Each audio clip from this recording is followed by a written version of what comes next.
America has done it again. जो चीज़ पहले Iraq में की गई थी, अब उसी तरह की चीज़ जो है वो वेनेजुएला में भी की जा रही है। इराक में भी वेपन्स ऑफ मास डिस्ट्रक्शन का बहाना यूज़ करके इन्वेजन स्टार्ट की थी, और वो अलग बात है कि weapons of mass destruction were never found, और उसी तरीके से नार्को टेररिज्म का बहाना यूज़ करके अमेरिका वेनेजुएला में भी एंटर होना चाह रहा है। और हालात इस तक तक ख़राब हो चुके हैं कि जो अमेरिका के प्रेसिडेंट हैं, उन्होंने ऑर्डर्स जारी कर दिए थे कि जो अबडक्ट किया जाए वेनेजुएला के प्रेसिडेंट निकोलस मडूरो और उनकी वाइफ को, और ऐसा हुआ भी। शायद ये 2026 का सबसे पहला कन्फ्लिक्ट था, और हो सकता है यूक्रेन, पैलेस्टाइन, उसके अलावा इसराइल, रशिया, ये जो सारे कन्फ्लिक्ट्स चल रहे हैं, उसके अलावा अब ये नया कन्फ्लिक्ट भी हो सकता है वर्ल्ड में। डायरेक्ट वॉर को समझने से पहले रीजन समझ लेते हैं मडूरो को अरेस्ट करने की। रीजन गिवन बाय यूएस बहुत सिंपल थी, क्योंकि वो उनको नार्को टेररिस्ट मानते थे, और इसके अलावा कार्टल्स ऑफ सन जो एक कार्टेल है, उसको लीड करने के भी रिस्पॉन्सिबल मानते थे, जो कि रिस्पॉन्सिबल थी यूएस के अंदर ड्रग ट्रैफिकिंग के लिए। और इसके अलावा मडूरो पे एक और इल्जाम भी यूएस लगाता था कि वो इसके भी रिस्पॉन्सिबल हैं कि उन्होंने अपने जेलों के जितने भी बड़े बड़े क्रिमिनल्स हैं, उनको बाहर निकाल के फोर्स किया है कि वो यूएस की तरफ माइग्रेट करें, which could act as a threat for US. वैसे भी यूएस जो है वो मडूरो को फॉरेन टेररिस्ट तो डिक्लेयर कर ही चुका था। इसके अलावा जो 2024 से उनका रूल है, उसको भी लेजिटिमेट नहीं मान रहा था due to fraudulent election process. I wish कि शायद यही सच होता, लेकिन reality is whole different. Because US जो है, जिस तरीके से उसने इराक में बहाना बनाया था वेपन्स ऑफ मास डिस्ट्रक्शन का, यहाँ नार्को टेररिज्म और डिस्ट्रक्टिव डिवाइसेस का बहाना बनाया गया फॉर अ बिगर मोटिव। लेकिन उस मोटिव को समझने से पहले हम लोग ये समझ लेते हैं कि वेनेजुएला में ऐसा है क्या। वेनेजुएला में इस वक्त अप्रॉक्स 300 बिलियन बैरल ऑयल के रिजर्व्स मौजूद हैं, जो इसका वर्ल्ड शेयर 18% से भी अबव बनाते हैं। और अगर इतना ज़्यादा ऑयल किसी कंट्री के पास मौजूद हो, तो यूएस इंटरफेयर ना करे, ऐसा कभी हो सकता है? वैसे भी चाइना का इंटरेस्ट बहुत ज़्यादा था वेनेजुएला के अंदर, जहां वो वेनेजुएला के ऑयल का बहुत बड़ा मेजर बायर और इन्वेस्टर था। शायद यही एक रीज़न हो सकती है कि जिसकी वजह से यूएस इतना ज़्यादा इंटरेस्ट शो कर रहा है वेनेजुएला में। और वैसे भी मडूरो तो रेडी हो भी गया था डायलॉग के लिए, जहां उसने कहा था what ever they want when ever they want. लेकिन फिर भी यूएस ने स्टील को माना नहीं और अबडक्ट कर लिया मडूरो को उसके घर से। और इसके अलावा वैसे भी यूएस चाहता ही नहीं था कि कोई चाइनीज़ और रशियन इन्फ्लुएंस हो उसकी नेबरिंग कंट्रीज़ में। आई नो आप में से कुछ लोग ये बात सोच रहे होंगे कि अमेरिका वैसे भी ऑयल रेस के अंदर इतना ज़्यादा ऑयल कंट्रोल करता है, तो उसको किस किस्म का इंटरेस्ट होगा वेनेजुएला के ऑयल में। और वैसे भी जो वेनेजुएला का ऑयल होता है वो थोड़ा सा हैवी होता है, जिसको रिफाइन करने के बाद वैसे भी ज़्यादा से ज़्यादा अच्छा डीजल निकल सकता है, लेकिन पेट्रोल नहीं निकल सकता। तो अमेरिका को क्या इंटरेस्ट है? तो let me tell you guys कि अमेरिका के पास इस तरह का ऑयल वैसे भी मौजूद नहीं है, क्योंकि नॉर्मली यूएस और सऊदी अरब टाइप लोकेशंस के ऊपर ऐसा ऑयल मौजूद होता है जिसके अंदर से ज़्यादा पेट्रोल निकलता है, ज़्यादा डीजल नहीं। तो वेनेजुएला इस वजह से भी अमेरिका के लिए बहुत ज़्यादा स्पेशल है, और इसी वजह से वो इस पर कंट्रोल भी करना चाहता है। और अगर हम लोग कहते हैं कि उसकी रीज़न ऑयल कंट्रोल करना नहीं थी और नार्को टेररिज्म को कंट्रोल करना था, तो भाई ऑयल टैंकर्स की जगह उसको ड्रग्स को रोकना चाहिए था अपनी कंट्री में आने से, बजाय कि वो किसी के ऑयल टैंकर्स को ऑक्यूपाई कर ले और उनके पर सैंक्शंस लगा दे कि वो एंटर नहीं कर सकते और एग्जिट भी नहीं कर सकते विद ऑयल। सोचने वाली बात है या नहीं? वो सुनजू का कोट है ना, in war the way is to avoid what is strong and to strike at what is weak. ऐसा ही कुछ अमेरिका वेनेजुएला के साथ भी कर रहा है, क्योंकि यहाँ ओनली रीजन ऑयल ही नहीं, बल्कि वर्ल्ड के अंदर अपनी डोमिनेंस असर्ट करने के लिए भी ये स्टेप बहुत ज्यादा मेजर है।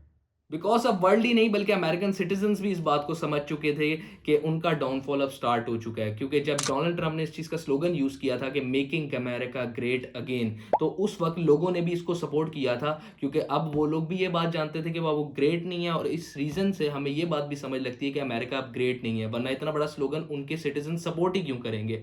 और इसी वजह से हम लोग अपने सेकेंड पॉइंट पे आते हैं कि उसने वेनेजुएला को ही क्यों चुना। तो उसके अंदर ये बात थी कि नंबर वन तो ऑयल रीज़न थी, नंबर टू रीज़न ये थी कि वेनेजुएला के स्टेट पे अटैक करके या उन पे वो लोग ऑक्यूपेंट्स दिखाकर अपनी ये चीज़ असर्ट कर सकते थे पूरे साउथ अमेरिका और नॉर्थ अमेरिकन कंट्रीज़ में कि उसका दबदबा या उसकी डोमिनेंस अभी भी उतनी ज़्यादा ही है।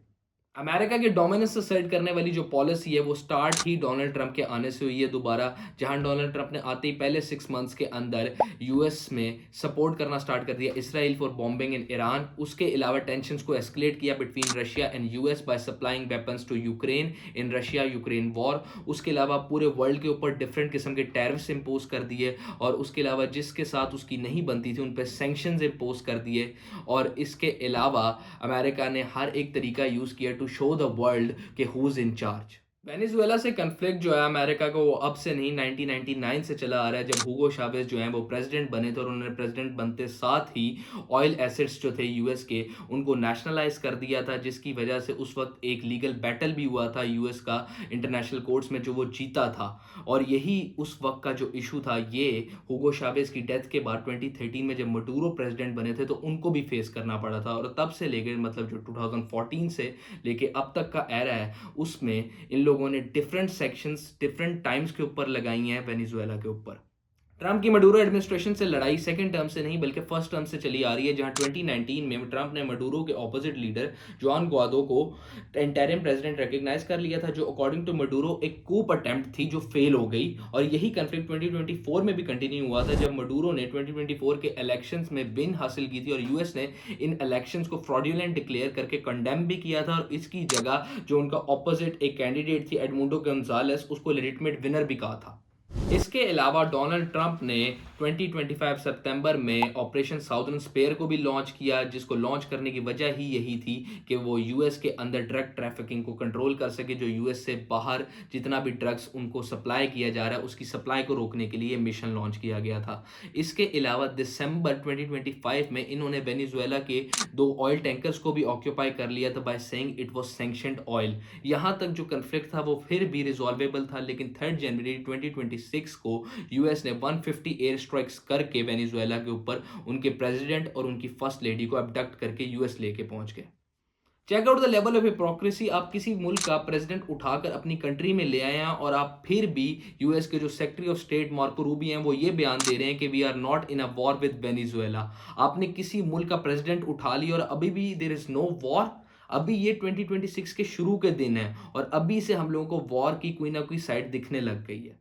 असल में यूएस की शुरू से हिपोक्रेसी इस तरह की रही है कि उसको जब भी किसी कंट्री से मसला होता है तो वो किसी भी किस्म के वायलेंट मेथड्स को यूज़ करता है और उनके मुल्क में कभी हमला कर देता है, कभी प्रेसिडेंट अबडक्ट कर लेता है, कभी कोई ना कोई रीज़न बना के उन पर सैंक्शन इम्पोज कर देता है। क्योंकि यूएस जो है उसको फाइट करने का तरीका यही एक लगता है कि वो लोगों के ऊपर अपनी डिसीजंस को इम्पोज करे।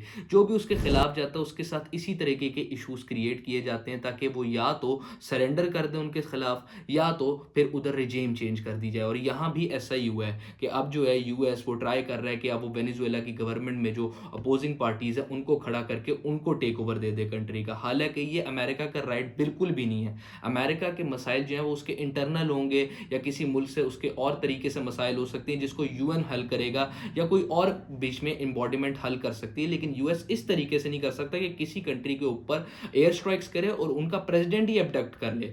इससे मेरे ख्याल से एक नई इमेज जाती होगी बाकी कंट्रीज को जो पावरफुल हैं कि कल को वो भी ऐसा कर सकते हैं कोई भी रीजन बना के। लेकिन तब यूएस इंटरफेयर करके कहता है कि इट्स रॉन्ग, लेकिन अपनी बारी इट्स नॉट रॉन्ग। एनीवेज ये वीडियो थी कन्फ्लिक्ट के बारे में जो वेनेजुएला और अमेरिका के बीच में चल रहा था। आई होप कि अमेरिका आने वाले दिनों में इस एक्शन को वापस ले ले और उनके प्रेसिडेंट को उनको वापस कर दे ताकि कोई नई वॉर की सिचुएशन वर्ल्ड में पैदा ना हो। क्योंकि आपको पता है हमेशा जब भी दो मुल्क एक दूसरे के खिलाफ होते हैं तो हर एक मुल्क जो है उसकी सपोर्ट की रेस में आ जाता है। कोई किसी साइड को सपोर्ट करता है, कोई किसी साइड को। तो आई थिंक ये मामला फर्दर एस्केलेट होने से बेहतर है कि इसको सॉल्व करवा लिया जाए बाई यूएन या कोई और बड़े मुल्क के जो पावरफुल पीपल हैं उनसे।